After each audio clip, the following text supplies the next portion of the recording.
अब्बा, आपने हमेशा मुझे सच बोलना सिखाया है, लेकिन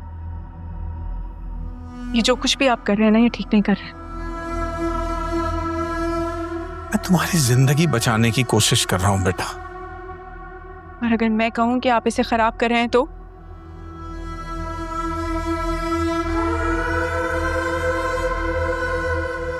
तुम्हारी शादी उसी तारीख को होगी जब मैंने तय की है, और फरहाद ही के साथ हो रही है। बस बस बेटा, बस कह दिया ना, भूल जाओ उस लड़के को। बिछड़ेंगे तुमसे ऐसे,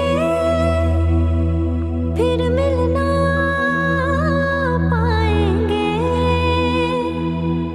हम जोड़ के टूटा दिल तेरे शहर से